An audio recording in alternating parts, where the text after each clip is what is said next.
We're here at Live Studios in the Darshan room of Radhakala Chandji's in Dallas, Texas.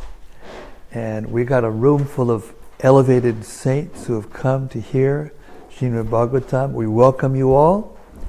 And we're reading Srimad-Bhagavatam. I told you all that I made a vow to read Srila Prabhupada's books, the main books that he translated and commented on, cover to cover.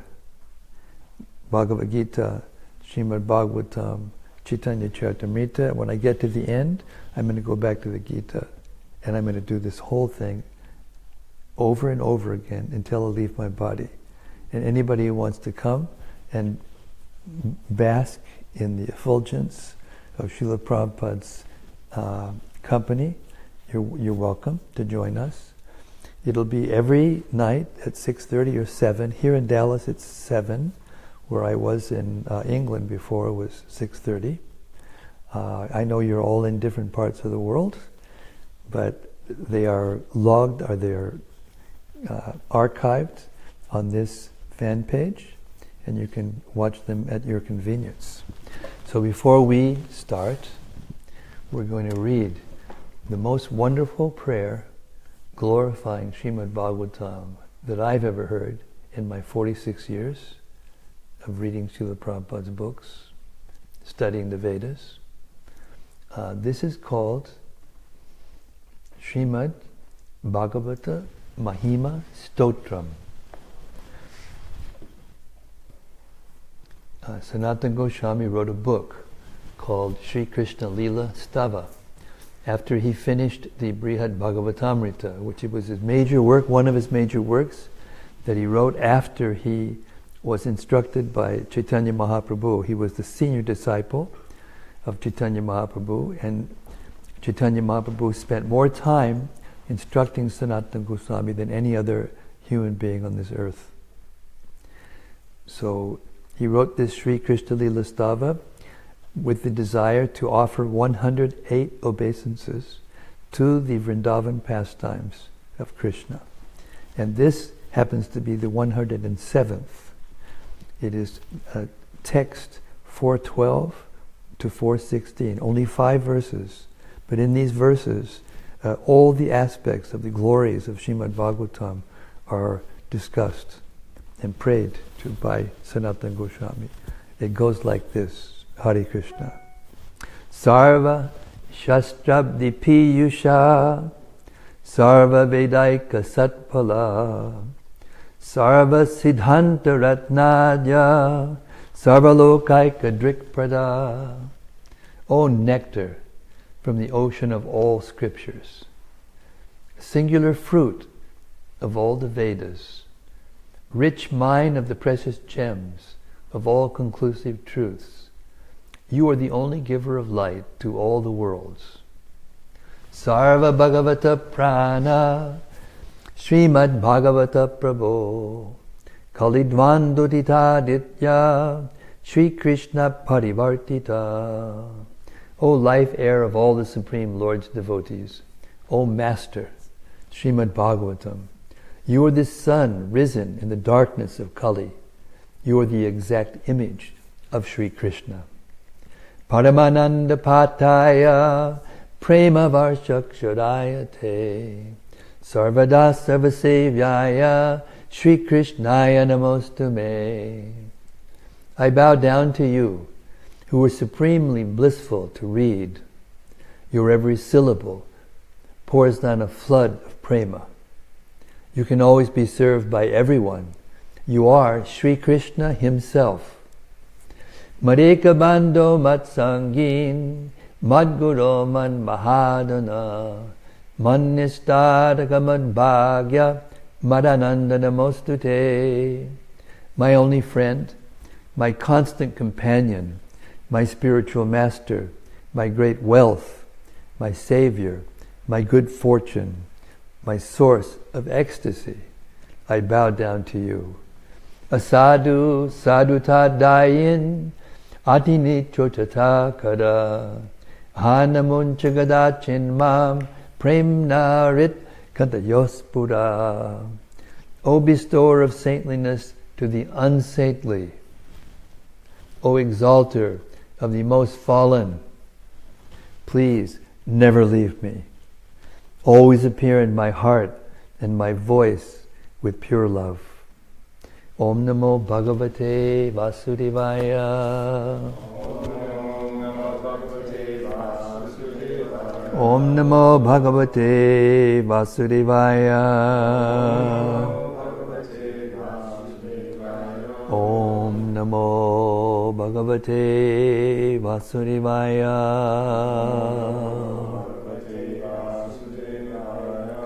So we're reading tonight Srimad-Bhagavatam, Canto 10. The 10th canto is the pastimes of Sri Krishna, the goal of human life, and the summum bonum of the rest of the Bhagavatam and all of the Vedic literatures. And the title of this chapter, we're reading chapter 89, there's 90 chapters in the 10th canto, so we're almost ready to finish the 10th canto. This chapter is called Krsna and Arjuna Retrieve a Brahmana's Sons. Text 1.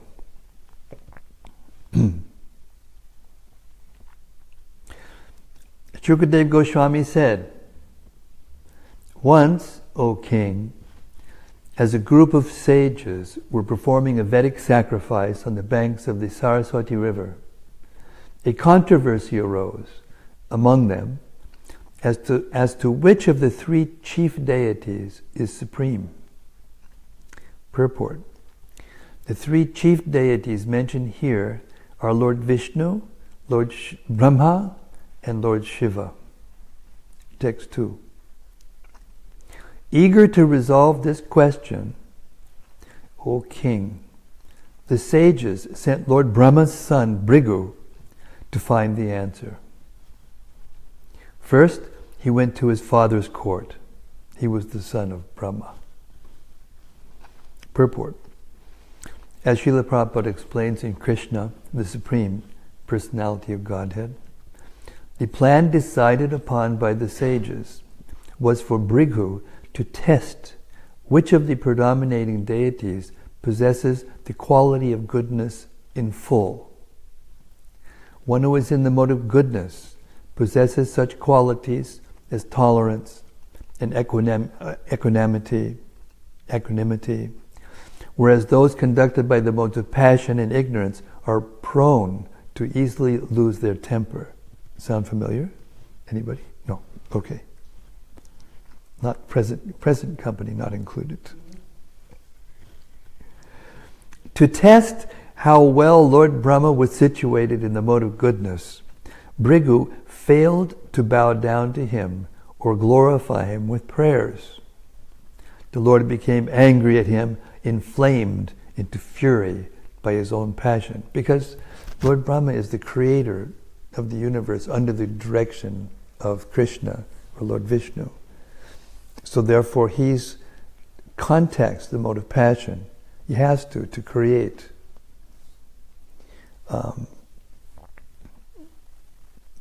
There's three ways of offending someone.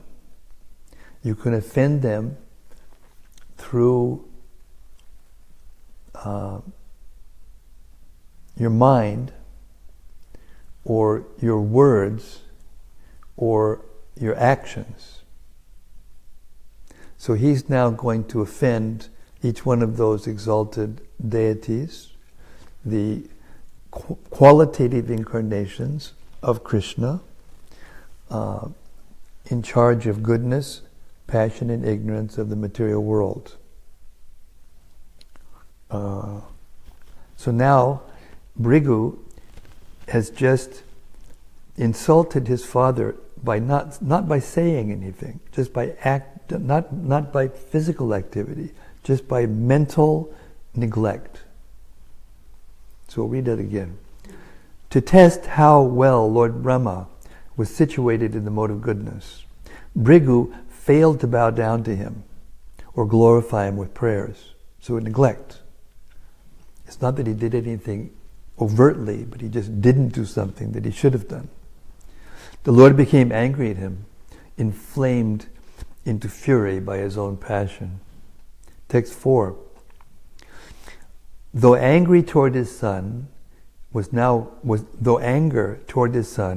rising within his heart, Lord Brahma was able to subdue it by applying his intelligence. In the same way that fire is extinguished by its own product, water. You ever notice how when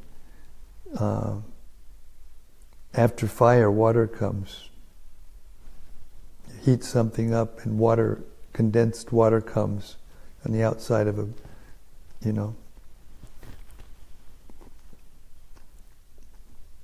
So fire is actually a product.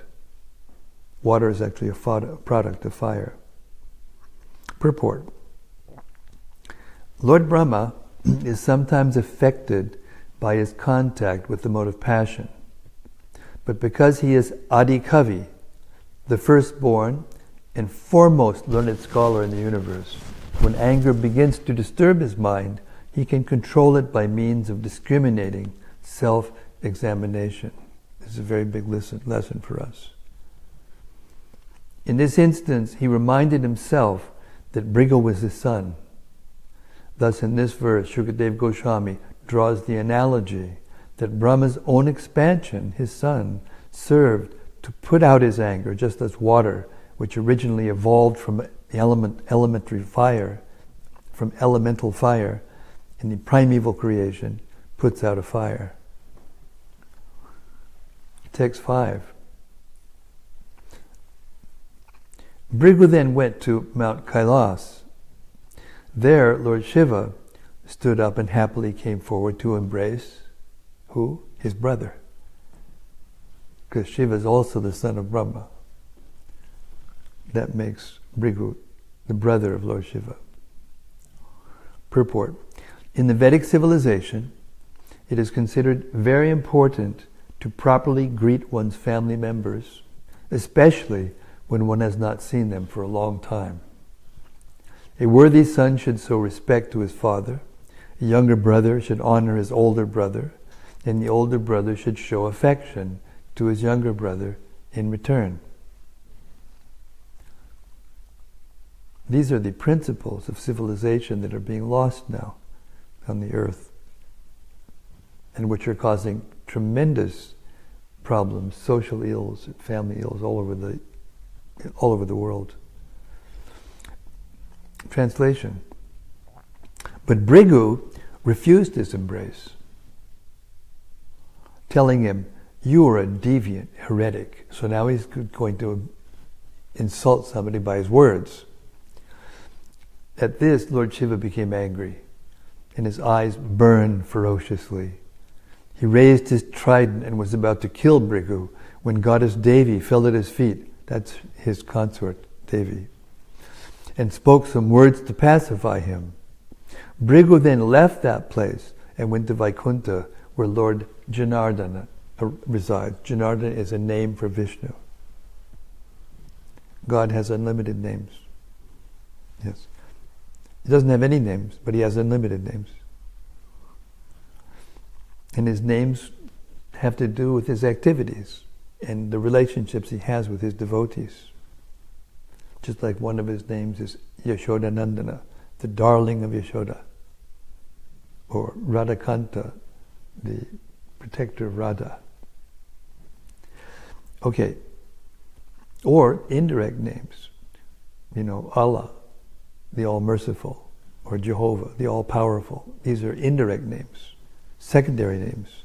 But the first names have to do with his relationship with his devotees in loving exchange. These are details of who God is and how great he is and how he and his pure devotees in the spiritual world or in personal relationship on the earth deal with him. And in this way we can learn the highest standard of human behavior. That's the purpose of these books. It's not just to entertain us or to teach us some details so that we can memorize and pass an exam and get some, higher degree. It's meant to actually form our character, reform our character, might say. And the examples of these personalities, how they behave, how they think, how they feel and will, in social dealings and in personal standards of behavior and spiritual principles, how they behave. This is what we're supposed to learn from these scriptures. Purport. In Krsna, Srila Prabhupada writes, "It is said that an offense can be committed either with the body, with the mind, or by speech. Bhrigu Muni's first offense committed toward Lord Brahma was an offense with the mind. His second offense committed toward Lord Shiva by insulting him, criticizing him for unclean habits, was an offense by speech. Because the quality of ignorance is prominent in Lord Shiva, when he heard Bhrigu's insult, his eyes immediately became red with anger. With uncontrollable rage, he took up his trident and prepared to kill Bhrigu Muni. At that time, Lord Shiva's wife Parvati was present.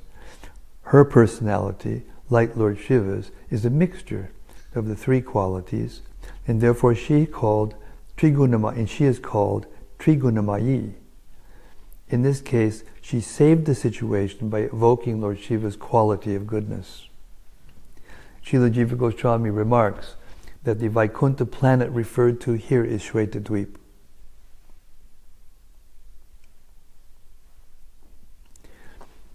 There he went up to the Supreme Lord, who was lying with his head on the lap of his consort, Shri, and kicked him on the chest.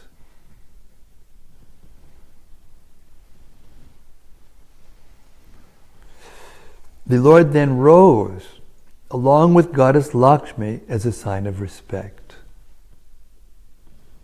Coming down from his bedstead, that supreme goal of all pure devotees bowed his head to the floor before the sage and told him, "Welcome, Brahmana. Please sit in this chair and rest a while. Kindly forgive us, dear master, for not noticing your arrival." I think I just kicked him in his chest and he's saying, "Please forgive me for not noticing that you arrived." I mean, what kind of goodness is that? What kind of tolerance is that? No one can do that except for God. That's the point being made here. Purport. According to Srila Jiva Goswami, at the time of this pastime, Bhrigu Muni had not yet become a pure Vaishnava. Otherwise, he would not have acted so rashly toward the Supreme Lord. Not only was Lord Vishnu taking rest, but he was lying with his head on his wife's lap. For Bhrigu to strike him in this position, and not with his hand, but with his foot, was worse than any other offense Bhrigu could have imagined. This is, when somebody does something really bad in the Indian society, in public, they will beat him with shoes. And that's like the ultimate punishment, humiliation for a cultured person, to be hit with a shoe. It's, what is the shoe? The shoe's always on the dirty places, and that's why they don't allow shoes into the homes of cultured, Indian families, because they're dirty, Srila Prabhupada comments, "Of course, Lord Vishnu is all merciful. He did not become angry at the activities of Bhrigu Muni, for Bhrigu Muni was a great Brahmana. A Brahmana is to be excused even if he sometimes commits an offense. And Lord Vishnu set the example. Yet it is said that from the time of this incident, the goddess of fortune, Lakshmi, has not been very favorably disposed toward the Brahmanas. Hell hath no fury like the what was it? What is that saying? Like a woman's scorn. Yes. And therefore, because the goddess of fortune withholds her benedictions from them, the Brahmanas are generally very poor. 10. Please purify me. This is Krishna speaking to Brighamuni, who just kicked him in the chest in front of Goddess Sri. Please purify me, my realm, and the realms of the universal rulers devoted to me by giving us the water that has washed your feet. This holy water is indeed what makes all places of pilgrimage sacred. Today, my Lord, I have become the exclusive shelter of the goddess of fortune, Lakshmi. She will consent to reside on my chest because your foot has rid it of sins. Purport. Continuing his comments, Srila Prabhupada says, the so-called Brahmanas of the Kali Yuga, that's this age we're living in now, are sometimes very proud that a great Brahmana like Brighamuni could touch the chest of Lord Vishnu with his foot. But in fact, when Brighamuni kicked the chest of Lord Vishnu, it was the greatest offense. Although Lord Vishnu, being greatly magnanimous, did not take it very seriously. Some editions of Srimad-Bhagavatam contain the following verse between texts 11 and 12. And Srila Prabhupada also includes a translation of it in Krishna, the Supreme Personality of Godhead. His summary, study of the 10th canto. Ativa kumalu tata charanau te mahamune it yuktva vipracharanau mardayan swainapanina. The Lord said to the Brahmana Bhrigu, my dear sir, O great sage, your feet are indeed very tender. Saying this, Lord Vishnu began massaging the Brahmana's feet with his own hands. Text 12. When it was time for the Rajasuya sacrifice of King Yudhishthira to establish him as the undisputed ruler of the earth before the battle of Kurukshetra, he appointed different exalted persons to different duties in the sacrifice that he was about to perform. Because in these huge Vedic sacrifices, every single person who was a guest or who participated in any way had to be satisfied completely. There could be no one dissatisfied, not for a moment. Otherwise the sacrifice could not be considered a success. So, who washed the feet of all the guests? Krishna. Translation. Shukadeva Goswami said, Bhrigu felt satisfied and delighted to hear the solemn words spoken by Lord Vaikunta. Overwhelmed with devotional ecstasy, he remained silent, his eyes brimming with tears. Purport. Bhrigu could not offer the Lord any words of praise because his throat was choking with tears of ecstasy. In the opinion of Srila Vishwanath Chakravarti, the sage should not be condemned for his offensive behavior, since his role in this transcendental pastime was arranged by the personality of Godhead. And in fact, he was actually sent by the authorities, the highest authorities of the universe, who were at that time discussing who was the supreme of those three personalities. So he was acting not only in the pastime of the Lord, but also on the instructions of superiors. And when you do something for the superiors, then you're not held responsible. If a soldier kills on the order of a general or a commanding officer someone on the battlefield, he gets a medal. But if he does many, sometimes soldiers will kill many and get many medals. But if he kills one person when he comes back from war, as a civilian, he'll get hung, perhaps, or at least severely chastised. So this is the nature of duty. Text 13. O king, Bhrigu then returned to the sacrificial arena of the wise Vedic authorities and described his entire experience to them. 14 to 17. Amazed upon hearing Bhrigu's account, the sages were freed from all doubts and became convinced that Vishnu is the greatest Lord. From him came peace, fearlessness, the essential principles of religion, detachment with knowledge, the eightfold powers of mystic yoga, and his glorification, which cleanses the mind of all impurities. He is known as the supreme destination for those who are peaceful and equipoised, the selfless, wise saints who have given up all violence. His most dear form is that of pure goodness, and the Brahmanas are his worshipable deities. Persons of keen intellect who have attained spiritual peace worship him without selfish motives.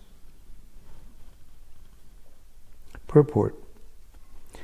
To become devoted to the personality of Godhead, by becoming devoted to the personality of Godhead, one easily attains divine knowledge and detachment from sense gratification, without separate endeavor. As described in the 11th canto of Srimad-Bhagavatam, 11.2.42, Bhakti Parischa Nubhavo Viraktir Anyatra Chaisha Trika Eka Kalaha Prapadyama Nasya Yatash Nataksius Tushti Pushti Chud Apayo Nugasam. Devotion, direct experience of the Supreme Lord, and detachment from other things. These three occur simultaneously for one who has taken shelter of the Supreme Personality of Godhead, in the same way that pleasure, nourishment, and relief from hunger come simultaneously and increasingly with each bite for a person engaged in eating. Similarly, in the first canto, 127, Srila Sutta Goswami states, Vasudevi Bhagavati Bhakti Yoga Prayojitaha Janarya Vairagyam Jnanam Cha Yadahaitukam. By rendering devotional service under the personality of Godhead, Sri Krishna, one immediately acquires causeless knowledge and detachment from the world. Lord Sri Kapiladev, in his instructions to his mother Devahuti, proposes that the eightfold powers of yoga are also coincidental fruits of devotional service.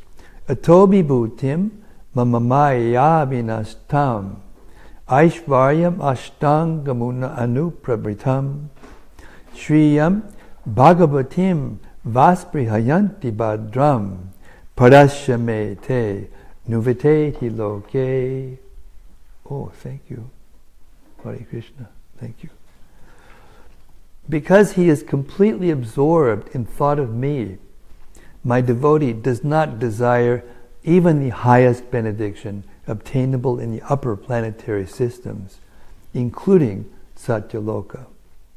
He does not desire the 8 material perfections obtained from mystic yoga, nor does he desire to be elevated to the kingdom of God. Yet even without desiring them, my devotee enjoys, even in this life, all the offered benedictions. Srila Vishwanath Chakrabarti points out that in text 16, 3 kinds of transcendentalists are named: the Munis, the Shantas, and the Sadhus. These are in order of increasing importance: persons striving for liberation, those who have attained liberation, and those who are engaged in pure devotional service to Lord Vishnu. So this means that the common philosophy, modern philosophy, that many paths lead to the same place is wrong. Actually, there's only one path leading to the supreme place. But personalities who are on different levels of attainment of to that place, they are named according to the development or the nearness to God that they have attained. And here, 3 of them are being mentioned in the order of importance. It's those who are striving for liberation, those who attained liberation, and those who are actually engaged in pure devotional service to Lord Vishnu. Text 18.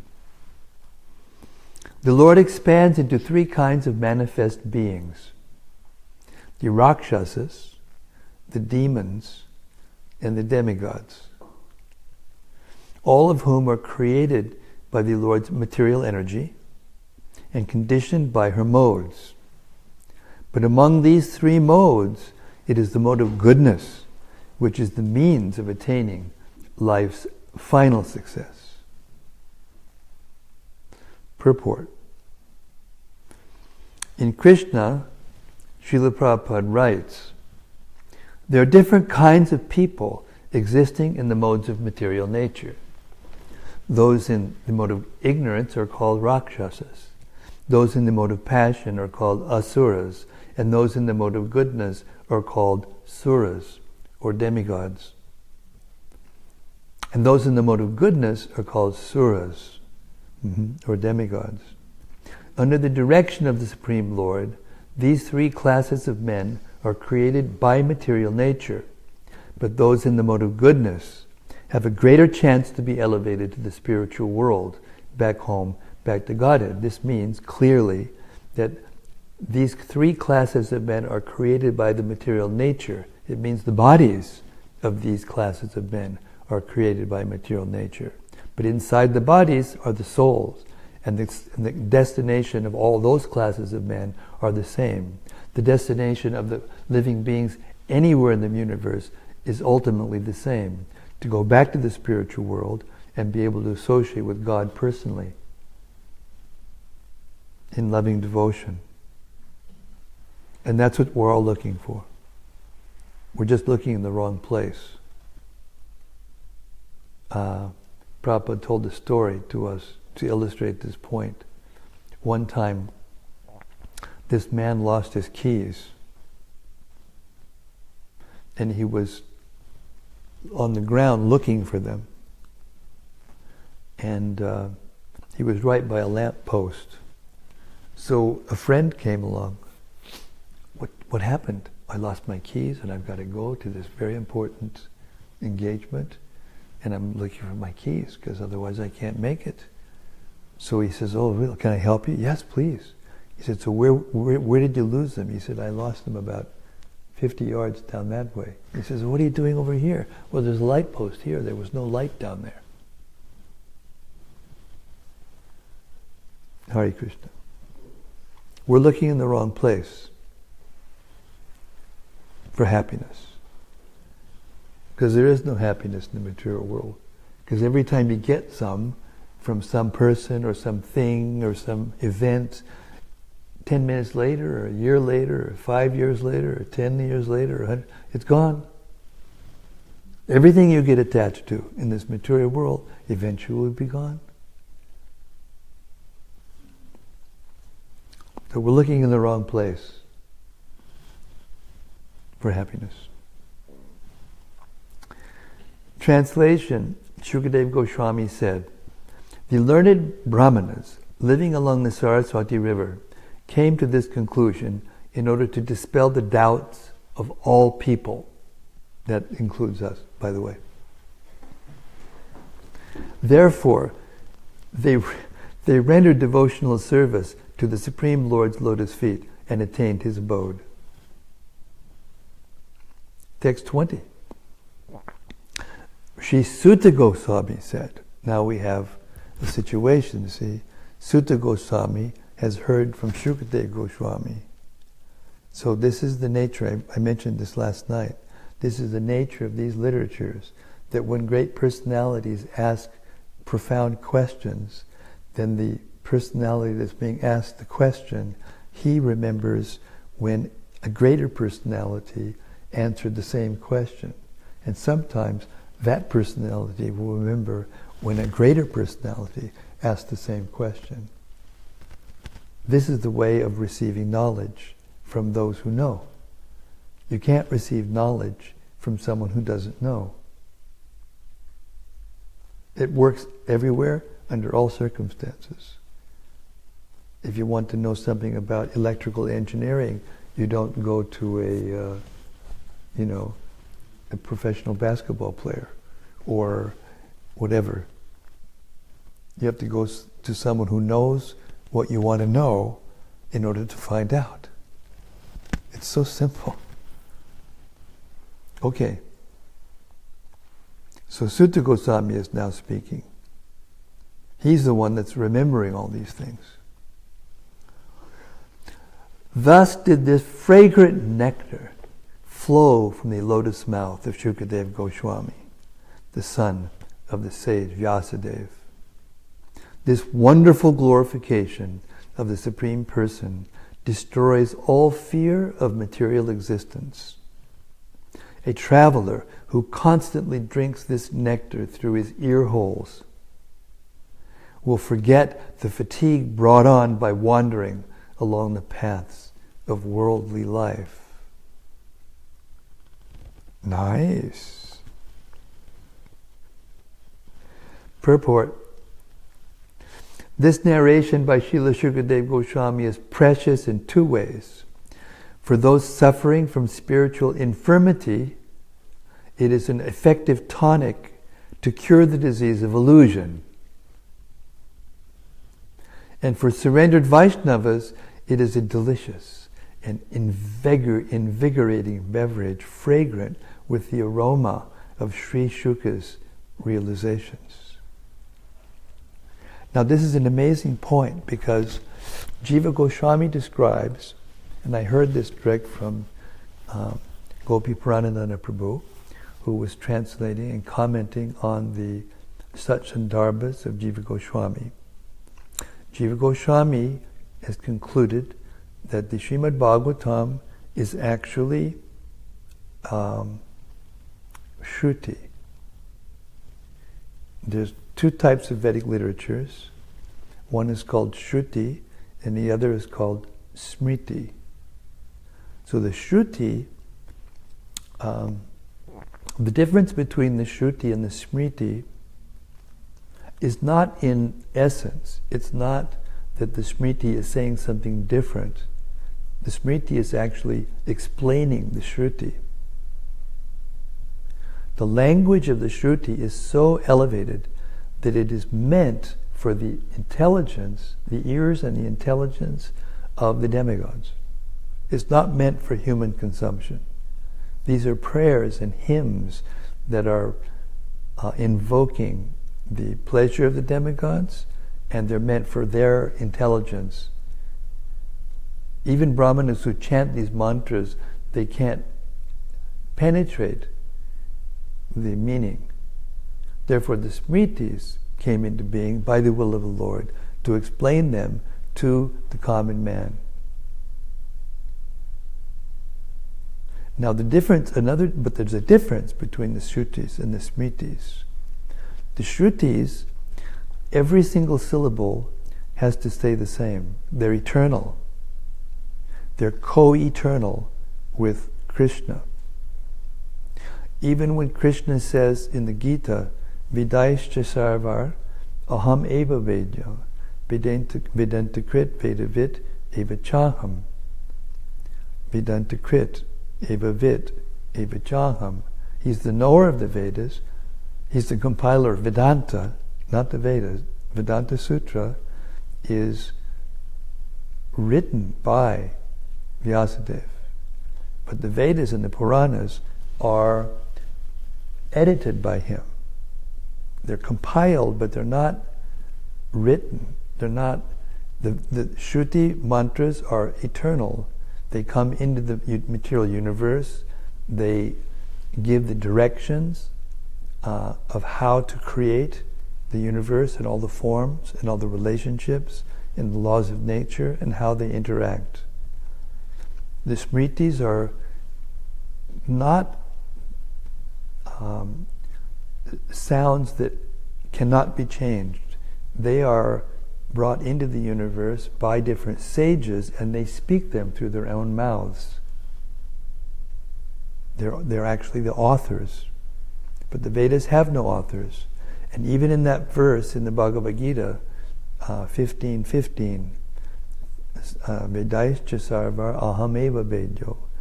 I am the knower of the Vedas, I am the compiler of Vedanta, and I'm the goal of the Vedas. But he never says I'm the compiler of the Vedas or the author of the Vedas. Krishna never says it. They're emanations from him, but they're not created by him. They're eternal, along with him.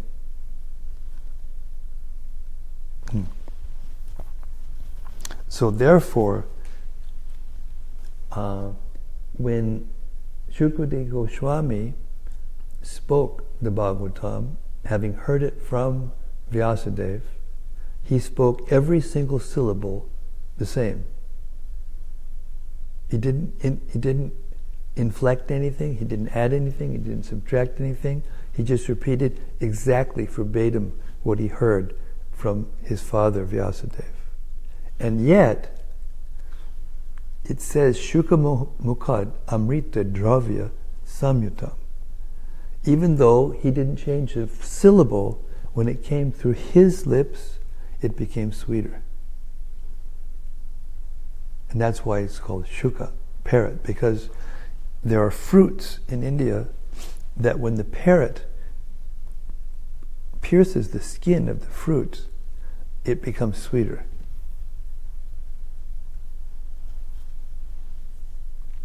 So if you repeat the Bhagavatam without changing it, it becomes sweeter.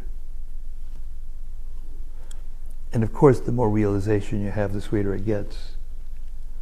But anybody who agrees to repeat it without changing it, without motive, without personal motive, the Bhagavatam becomes sweeter with each recitation. Text 21. Shukadeva Goswami said, once in Dwarka, a Brahmana's wife gave birth to a son. But the newborn infant died as soon as he touched the ground, O Bharat. Purport. In this chapter, Lord Vishnu has been glorified as the Supreme Godhead. Now, Shukadeva Goswami is going to identify Lord Krishna with that same Supreme Personality of Godhead by describing another pastime of his, one which highlighted his unequaled divine characteristics. Text 22. The Brahmana took the corpse and placed it at the door of King Ugrasena's court. Then, agitated and lamenting miserably, he spoke the following. The Brahmana said, "This duplicitous, greedy enemy of the Brahmanas, this unqualified ruler, addicted to sense pleasure, has caused my son's death by some discrepancies in the execution of his duties." Purport. Presuming that he himself had done nothing to cause his son's death, the Brahmana thought it reasonable to blame King Ugrasena. In the Vedic social system, the monarch is considered responsible for everything occurring in his kingdom, good or bad. Even in a democracy, well, used to be, even in a democracy, a manager who takes charge of some group or project should accept personal responsibility for. Even in a democracy, a manager who takes charge of some group or project should accept personal responsibility for any failure, rather than, as is common today, trying to place the blame on his subordinates or superiors. Does that sound familiar? Yes. Text 24. Citizens serving such a wicked king, who takes pleasure in violence and cannot control his senses, are doomed to suffer poverty and constant misery. Text 25. The wise Brahmana suffered the same tragedy with his second and third child. Each time he left the body of his dead son at the king's door and sang the same song of lamentation. When the ninth child died, Arjuna, who was near Lord Kesava, happened to overhear the Brahmana lamenting. Thus Arjuna addressed the Brahmana. "What is the matter, my dear Brahmana? Isn't there some lowly member of the royal order here who can at least stand before your house with a bow in his hand? These Kshatriyas are behaving as if they were Brahmanas, idly engaged in fire sacrifices." 28. The rulers of a kingdom in which Brahmanas lament over lost wealth, wives, and children are merely impostors, playing the role of kings just to earn their living.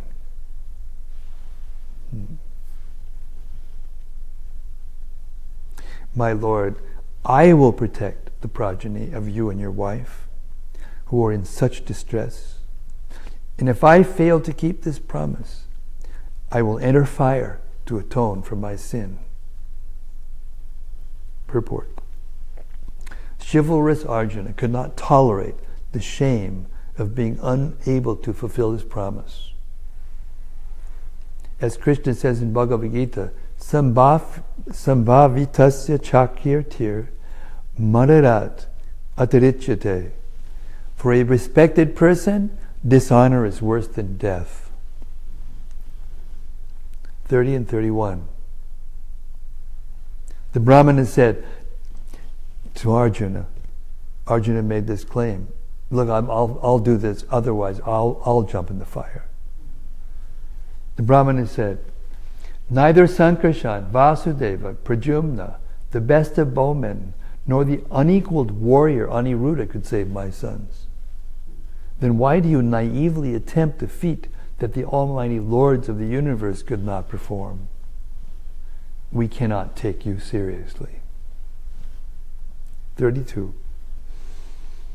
Sri Arjuna said, "I am neither Lord Sankarshan, O Brahmana, nor Lord Krishna, nor even Krishna's son. Rather, I am Arjuna, wielder of the Gandiva bow." This is the noble pride of the Kshatriya.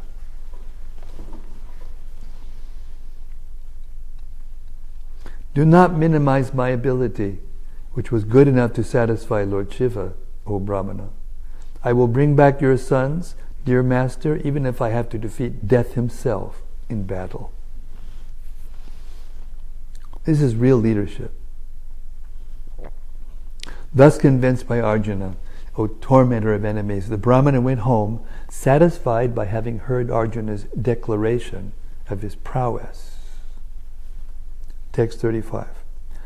When the wife of the elevated Brahmana was again about to give birth, he went to Arjuna in great anxiety and begged him, "Please, please protect my child from death." After touching pure water, offering obeisances to Lord Maheshwara, and recollecting the mantras for his celestial weapons, Arjuna strung his bow, Gandiva. Purport. The Acharyas point out that since the Brahmana had disrespected Lord Krishna, Arjuna tactfully offered his obeisances instead to Lord Shiva, who had taught Arjuna how to use the mantras of the Pashupata weapon. Arjuna fenced in the house where the birth was taking place by shooting arrows attached to various missiles. Thus the son of Pritha constructed a protective cage of arrows covering the house upwards, downwards, and sideways. 38. The Brahmana's wife then gave birth, but after the newborn infant had been crying for a short time, he suddenly vanished into the sky in his self-same body. something's going on here. This is not ordinary stuff. 39. The Brahmana then declared Arjuna in front of Lord Krishna, "Just see how foolish.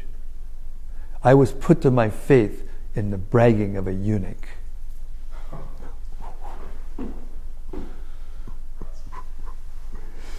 When neither Pradyumna, Aniruddha, Rama, nor Kesava can protect a person, who else can possibly protect him? To hell with that liar, Arjuna.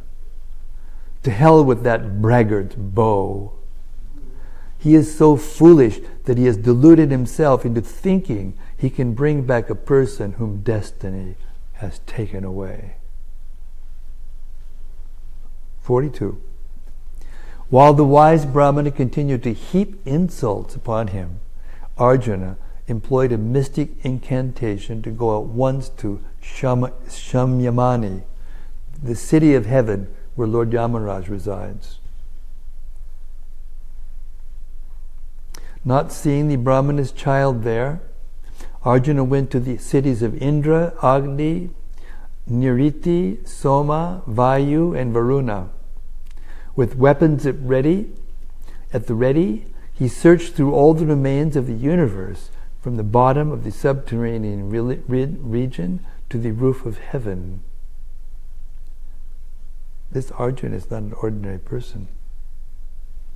Finally, not having found the Brahmana's son anywhere, Arjuna desired to enter the sacred fire, having failed to keep his promise. But just as he was about to do so, Lord Krishna stopped him and spoke the following words. Purport.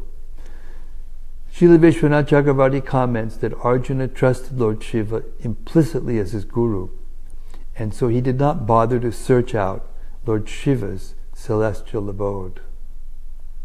Lord Krishna said, "I will show you the Brahmana's sons, so please don't despise yourself like this. These same men who now criticize us will soon establish our spotless fame." Krishna knows everything. He says in the Gita, "Vidaham samatitani vartamanani charjana, bhavishani chabhutani mam tu vedana kaschana." O Arjuna, I know everything that has happened in the past, everything that is happening now, and everything that will happen in the future. I know everything and everyone, but me, no one knows. Lord Krishna said, having thus advised Arjuna, this is Shukadeva speaking, the Supreme Personality of Godhead had Arjuna join him on his divine chariot, and together they set off toward the west. The Lord's chariot passed over the 7 islands of the middle universe, each with its ocean and its 7 principal mountains. Then it crossed the Loka boundary and entered the vast region of total darkness. Purport. In Krishna, the Supreme Personality of Godhead, Srila Prabhupada notes, Krishna passed over all these planets and reached the covering of the universe. This covering is described in Srimad-Bhagavatam as great darkness. The material world as a whole is described as dark. In the open space there is sunlight, and therefore it is illuminated. But in the covering, because of the absence of sunlight, it is naturally dark. 48 and 49. In that darkness, the chariot's horses, Shaibya, Sugriva, Megapushpa, and Balahaka, lost their way. Seeing them in this condition, O best of the Bharatas, Lord Krishna, the Supreme Master of all masters of yoga, sent his Sudarshan disc before the chariot. That disc shone like thousands of suns. Purport. Srila Vishwanath Chakravarti gives the following insight into this verse. Srila Vishwanath Chakravarti gives the following insight into this verse. Lord Krishna's horses had descended from Vaikuntha to participate in his earthly pastimes. Since the Lord himself was pretending to be a finite human being, his steeds now acted confused to enhance the drama of the situation for all who would one day hear this pastime. exciting, eh? The Lord's Sudarshan disc penetrated the darkness with its blazing effulgence. Racing forward with the speed of the mind, it cut through the fearsome, dense oblivion expanded from primeval matter, as an arrow shot from Lord Rama's bow cuts through his enemy's army.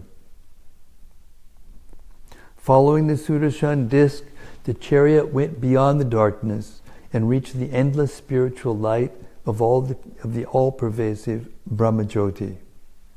As Arjuna beheld this glaring effulgence, his eyes hurt, and so he shut them. Purport.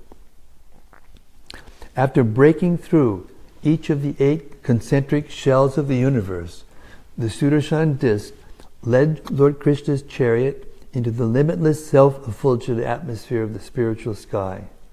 This journey by Lord Krishna and Arjuna to Vaikuntha is also narrated in Sri Harivangsha, where the Lord is quoted as telling his companion, Brahmate Jomayam Dibyam Mahatyad Drishtavanasi Ahang Sa Bharata Shreshta Mattejas Tat Sanatanam.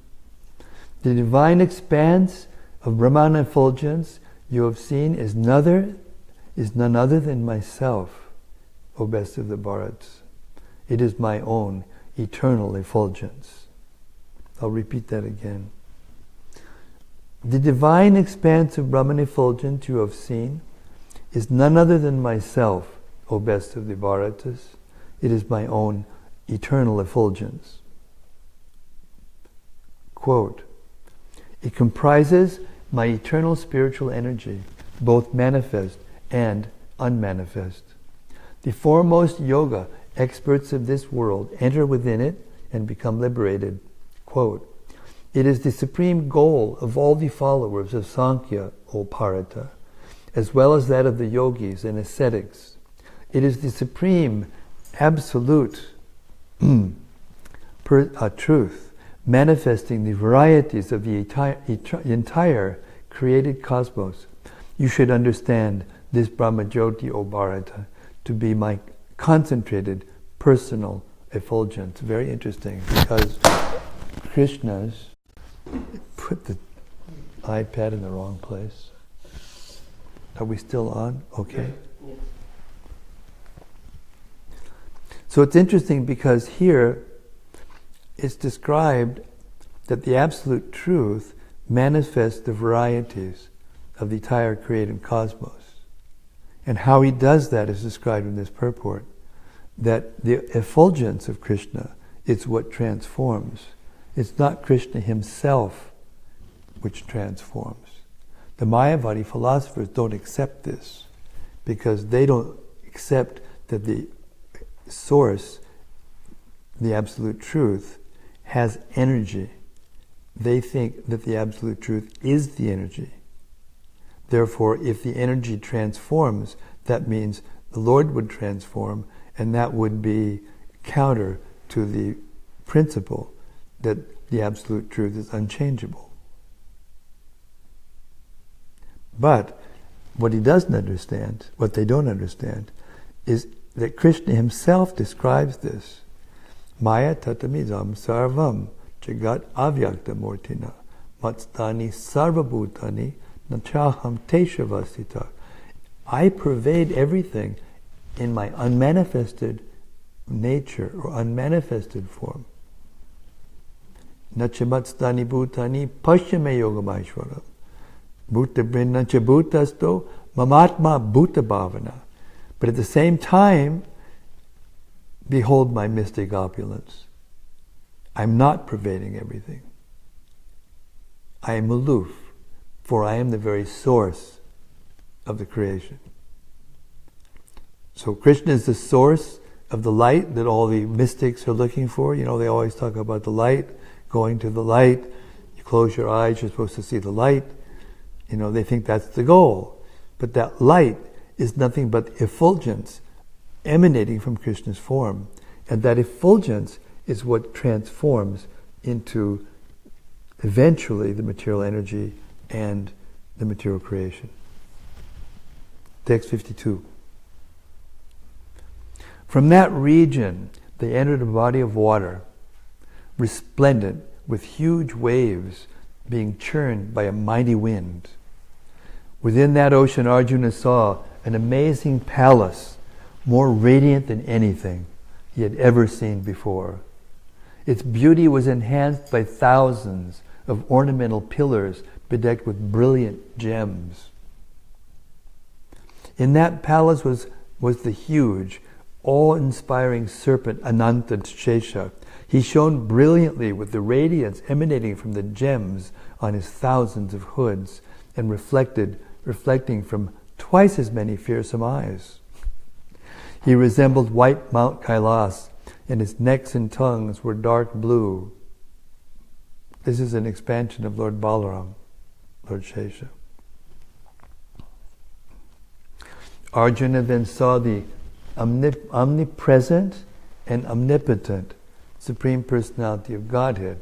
So here we see two words, omnipresent and omnipotent, and actually omniscient falls into the same category. And this is how philosophers for a long time have described God. He's omnipotent, he's omnipresent, and he's omniscient. But what that means is not declared clearly and concretely in any other scripture except for the Vedas, and particularly the Srimad-Bhagavatam. So how God is omnipresent, omniscient, and omnipotent is described in great detail in the Srimad-Bhagavatam. So if a person's honest and sincere, and he's God-fearing or God-loving and wants to love God, he'll read the Bhagavatam with relish because he finds out more and more and more. And the more you find out about Krishna, the more you will love him. Translation. Arjuna then saw the omnipresent and omnipotent Supreme Personality of Godhead, Mahavishnu, sitting at ease on the serpent bed on the serpent bed. His bluish complexion was the color of a dense rain cloud. He wore a beautiful yellow garment. His face looked charming. His broad eyes were most attractive, and he had 8 long, handsome arms. His profuse locks of hair were bathed on all sides in the brilliance reflected from the clusters of precious jewels decorating his crown. And earrings. He wore the Kaustuba gem, the mark of Srivats, and a garland of forest flowers. Serving that topmost of all lords were his personal attendants, headed by Sunanda and Nanda. His chakra and other weapons in their personified forms. His consort potencies, Pushti, Shri, Kirti, and Aja, and all his various mystic powers. Graphic description of God. Hare Krishna. And these personalities are just expansions of the expansion of the expansion of Krishna. That's why we worship Krishna. That's why we love Krishna. Purport. Srila Prabhupada mentions that the Lord has innumerable energies, and that they were also standing there personified. This is the difference between the material and the spiritual world. In the spiritual world, all the energies are personified. There is no inert energy such as there is here.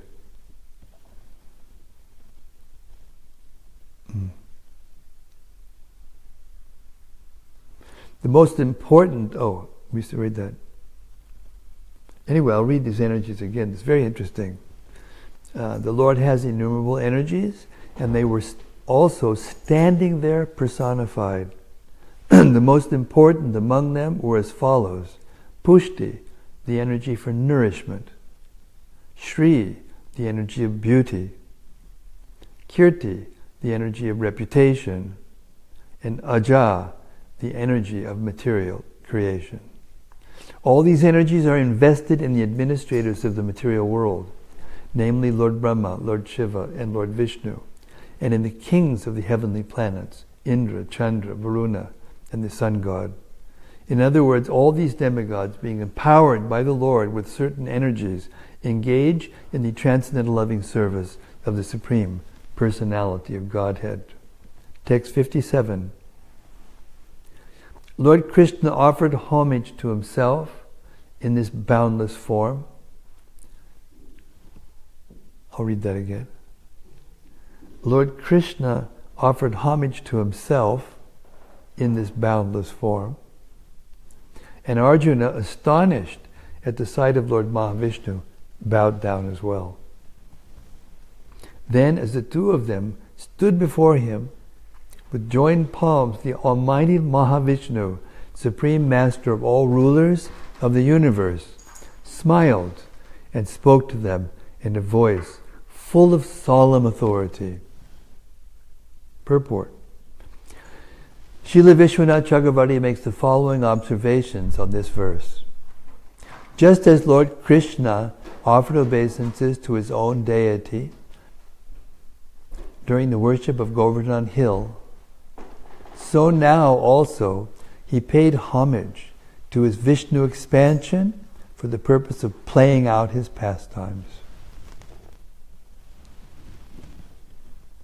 The Lord is Ananta, possessed of countless manifestations, and this eight-armed form is among them. He is Achyuta, never falling from his position, in the sense that he never stops engaging in his human-like pastimes as a cowherd boy of Vrindavan. Thus, to safeguard the special sanctity of his human-like pastimes as Krishna, he offered obeisances to his own plenary expansion. Lord Mahavishnu appeared before Krishna and Arjuna as Bhuma, the supremely opulent one, and as Parameshtinam, Prabhu, the Lord of multitudes of Brahmas, ruling over millions of universes. With solemn authority, he spoke in such a way as to bewilder Arjuna in obedience to Lord Krishna's intent. He has revealed for our benefit. My dear Krishna, by your desire I will describe my superiority, even though I am your expansion. At the same time, however, I will subtly imply in my statements the supreme position of your beauty, character, and power, and the fact that you are the source from which I emanate. Just see how clever I am, that in front of Arjuna I am confidentially divulging my true identity as none different from you.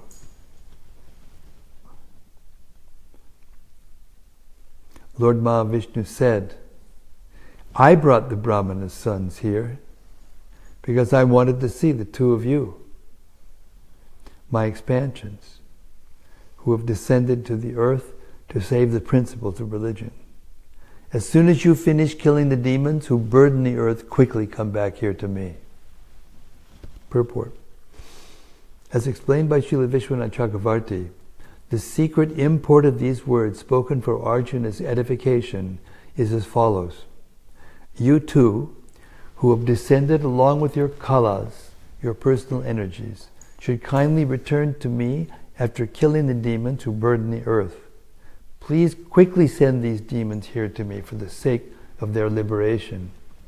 It is stated in the Harivangsha, Sri Harivangsha, and in the second canto of Srimad-Bhagavatam that the path of gradual liberation passes through the intermediate station of Lord Mahavishnu's abode, outside the eighth shell of the universe. So that means that there's a pathway, just like there's a pathway between here and Houston. There's a pathway leading to the spiritual world. There are actually different pathways, and different people take those pathways depending on their level of attainment, depending on the process that they've taken up to go there. There's pathways.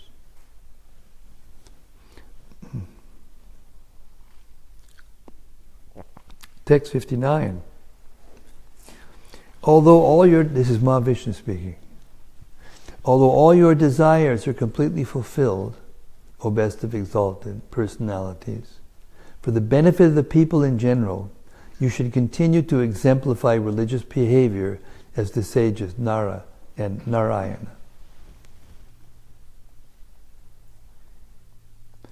Thus instructed by the Supreme Personality of Godhead of the topmost planet, Krishna and Arjuna assented by chanting Om, and then they bowed down to the Almighty Lord Mahavishnu. Taking the Brahmana's sons with them, they returned with great delight to Dwaraka by the same path along which they had come. They presented the Brahmana with his sons, who were in the same infant bodies in which they had been lost. Now, people who have no faith, when they hear something like this, they say, how is that possible? But by definition, the Supreme Personality of Godhead, the source of everything, can do anything. And that's what makes him different than anyone else. It's the reason we worship, it's the reason we serve, it's the reason we can exist. It's the reason we have the things we have to whatever, enjoy or to suffer or whatever.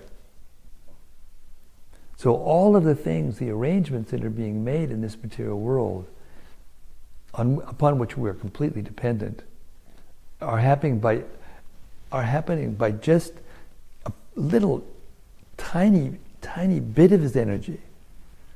Each universe is coming out of the pore holes of his body. The whole creation is coming out of his breath. The souls are coming out of his eyes. Time is coming out of his eyes. And he's just, reflecting all these things into the material nature, and it's going on.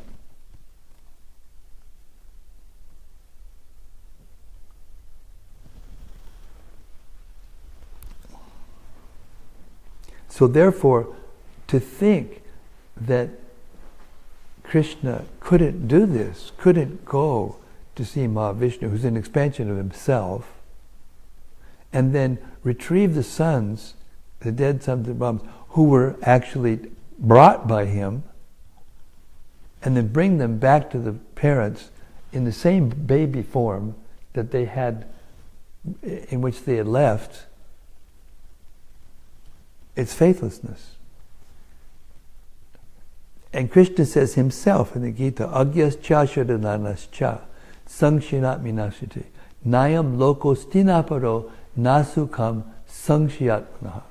Those who are faithless, those who don't accept the truth of the scriptures, of these historical documents, they fall down. They cannot go forward in spiritual life.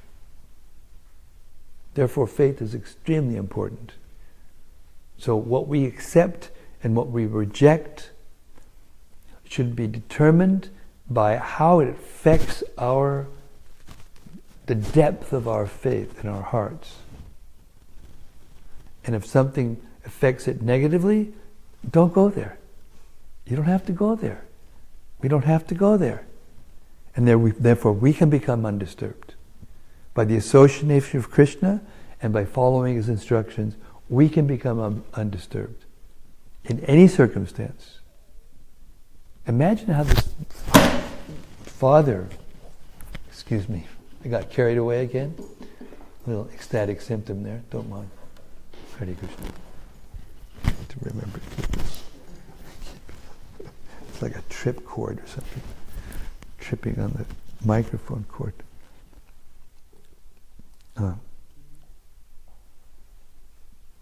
So this is required, deep faith, to be able to hear these pastimes and accept them as fact. Now we may not be able to do that in the beginning, but Krishna describes, Prabhupada describes in the introduction to the Bhagavad Gita that at least we have to have enough intelligence to theoretically accept that what I'm reading is true, if we can theoretically accept what we're reading is true, and it's a spiritual science. It's not sentiment. It's a spiritual science. If we theoretically accept it's true and then see what the effect is by hearing in that consciousness, what did Jesus say? Let those who have ears hear. I mean, everybody's got an ear. What does he mean, let those who have ears hear? All of us have got ears, flaps on the side of our heads, holes, little things inside that vibrate to allow us to hear sounds. Yeah. So what does it mean? Let those who have ears hear. It means even if you have an ear, you can't hear unless you are spiritually advanced, unless you've crossed over the boundaries of imperfection and can theoretically at least accept that there is a God, and that if he's God, he can do anything. And therefore, when we hear something like this, Krishna doing something so incredibly wonderful, rather than be skeptical and have it affect our faith negatively, we will wonder in love.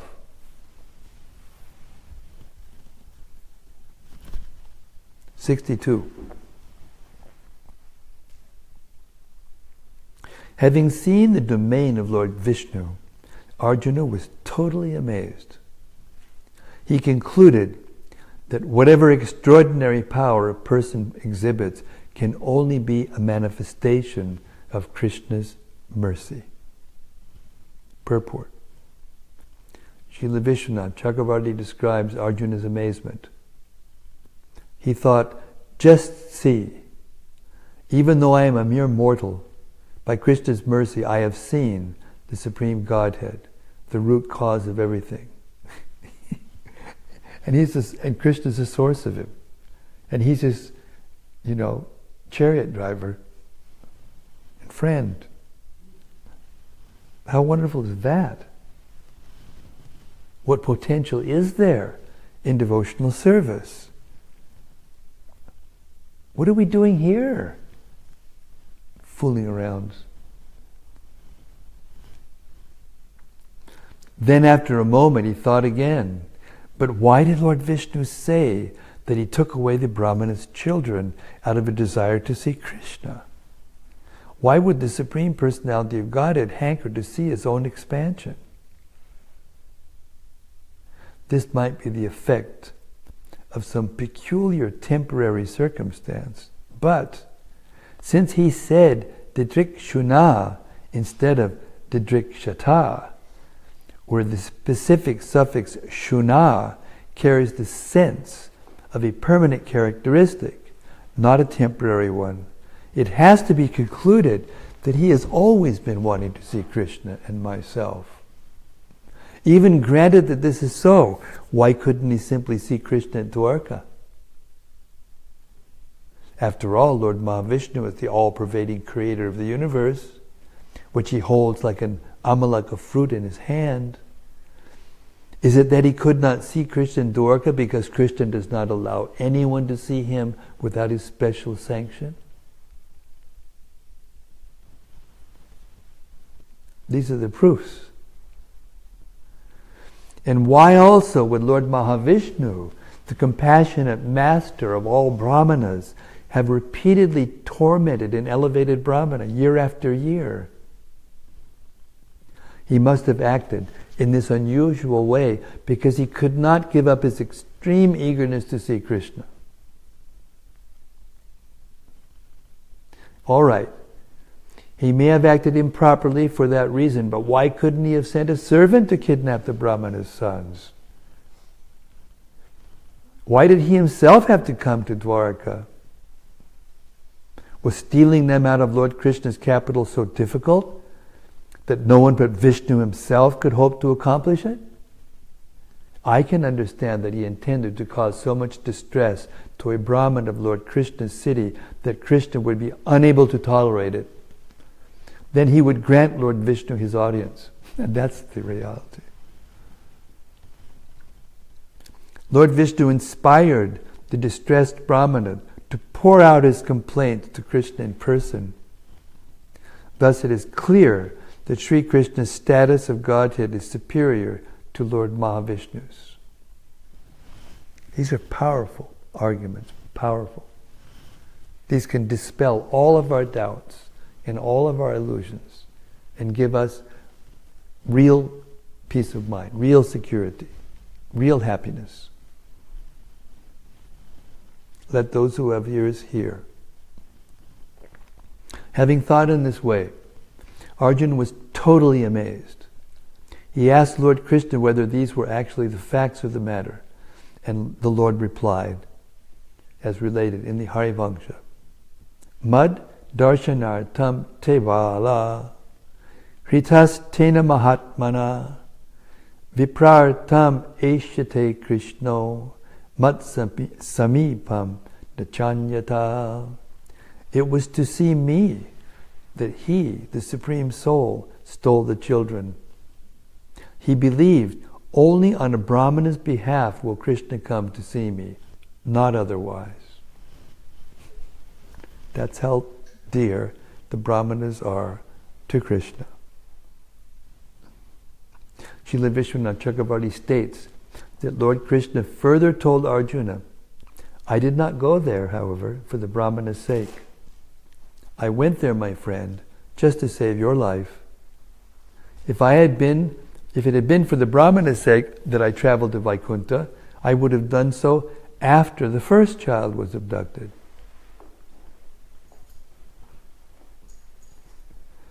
According to Srila Sridhar Swami, although this pastime occurred before the battle of Kurukshetra, it is recounted here at the end of the 10th canto under the general heading of the supremacy of Lord Krishna's glories. Text 63. Lord Krishna exhibited many other similar heroic pastimes in this world. He apparently enjoyed the pleasures of ordinary human life, and he performed greatly potent fire sacrifices. It's off? Low battery. Oh, low battery. But it's still going. If it says low, we're almost done. It'll be okay. Battery goes down fast when you're doing this. Translation. The Lord, having demonstrated his supremacy at suitable times, he showered down all desirable things upon the Brahmanas and his other subjects, just as Indra pours down his rain. Text 65.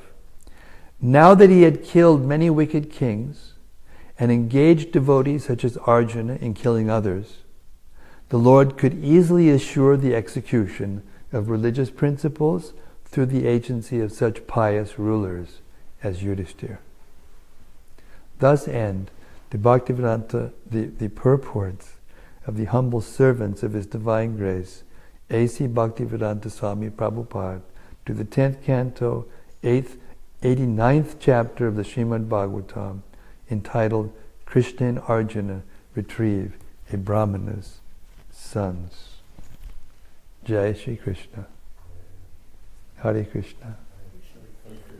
So, I've been given the information that we're about to run out of battery on this phone, so I don't imagine we have too much time, but let us hear something, some reflections, some comments. That was a lot to hear your first time. Eh? Special soul. They don't come to hear something like this first time unless there's some qualification there. That's Krishna in the heart. How did you take it? Okay? Yes. 89th chapter, Bhagavatam, 10th canto, first time hearing. It's nice. Hey. Huh? Thanks for that, for encouraging all of us. Thanks for having me. Yeah, well this means that this information, this knowledge, these nectarian explanations of Krishna's glories are for everyone. They're actually for everyone. Lord Chaitanya came and he preached the Bhagavatam and he delivered the holy name to the universe and gave us the opportunity to become perfect without any qualifications. Anyone can understand this because it's coming through Srila Prabhupada, and in this case, his sincere, loyal followers. What we just heard was not compiled directly by Prabhupada, but by his followers. And in this way, Bhaktivinoda Thakur's prayer, poem is fulfilled, the prophecy in that poem. Do you remember it word for word, oh sage? I'm talking to Krishna Chaitanya. He reasons ill. He reasons ill. He reasons ill who says that Vaishnavas die. Who thinks that, or says that Vaishnavas die.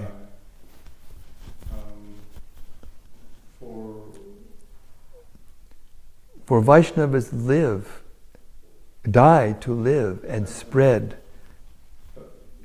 Well, something like that. When they're alive, It's like that. He reasons ill who thinks that Vaishnavas die. They die to live.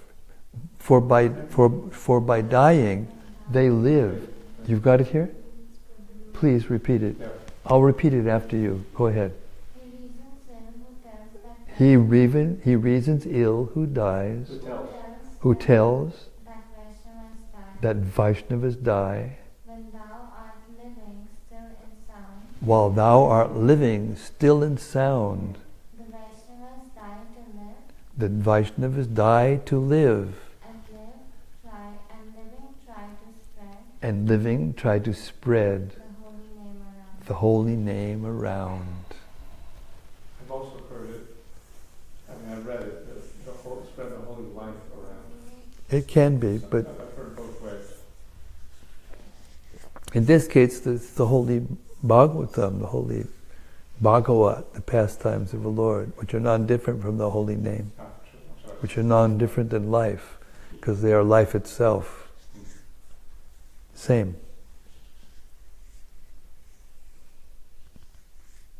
Any contradictions that you may think are there are apparent. It's only because of our lack of being able to reconcile them in our minds and intelligence that they appear to be contradictory. So Maharaj, when devotee... Krishna Chaitanya is asking, he's saying something. Question. Question. When a devotee becomes pure in chanting... When a devotee becomes pure in chanting... Is the taste of chanting something like hearing Bhagavatam? Is the taste of chanting something like hearing the Bhagavatam? Exactly. I think I read from... or maybe I didn't read it here, but I read it in the temple room. When was that? Yesterday? Seems like a week ago.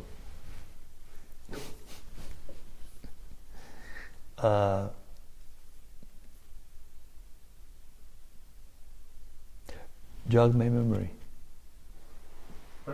What you just said? When a devotee becomes pure in chanting... Yes, okay. That's what I needed. That's all I needed. Okay. That's all I needed. In the Srimad-Bhagavatam, in the purport to Canto 7, Chapter 5, verses 34, Prahlad Maharaj speaks a verse in which he exalts the 9 processes of devotional service, the 9 angas of devotional service, of which Shravanam, hearing, is first. And there, it's a very long purport, and after a kind of introduction to the purport, he enumerates or explains each one of those 9 processes. Shrivanam and Shavanam comes first. I'm trying to time because I have it written down here and I have to find it. I'm scrolling up a file to find it.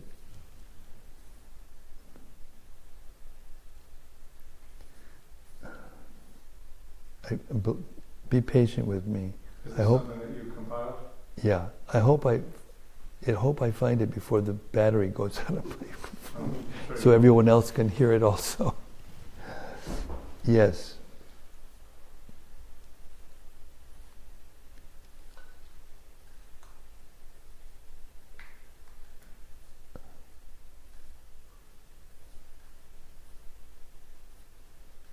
Bear with me. Bear with me.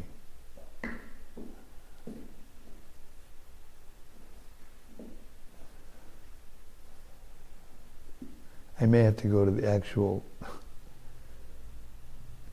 I compiled it and I wrote it down, but I may have to go to the Bhagavatam itself.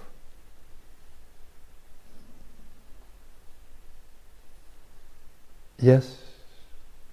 Got it. So in this section where Prabhupada is elaborating on the glories of Shravanam, the first two sentences of the first paragraph of this part of the purport, he says, hearing of the holy name of the Lord, Shravanam, is the beginning of devotional service. Although any one of the 9 processes is sufficient, in chronological order, the hearing of the holy name of the Lord is the beginning. Indeed, it is essential. Then, the second paragraph begins like this. Hearing from the text of Srimad-Bhagavatam is considered the most important process of hearing. Srimad-Bhagavatam is full of transcendental chanting of the holy name, and therefore the chanting and hearing of Srimad-Bhagavatam are transcendentally full of mellows. So now a person who is skeptical, speculating, may think, oh, he just said something contradictory. He just said this is most important, and then he said that's most important.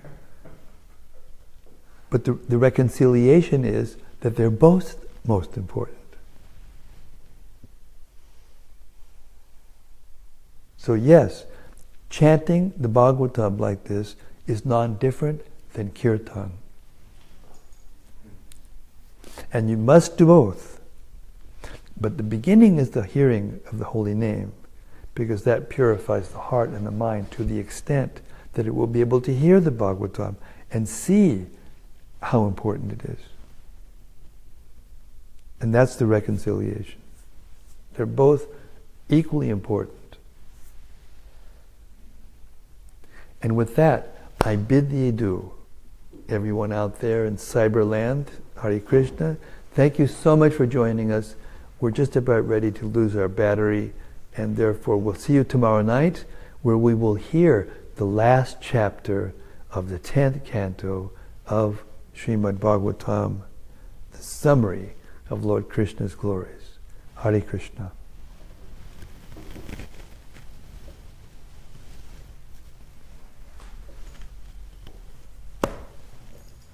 Hare Krishna. He wants me to acknowledge that first. Acknowledge? Yeah. I know it's awkward, isn't it?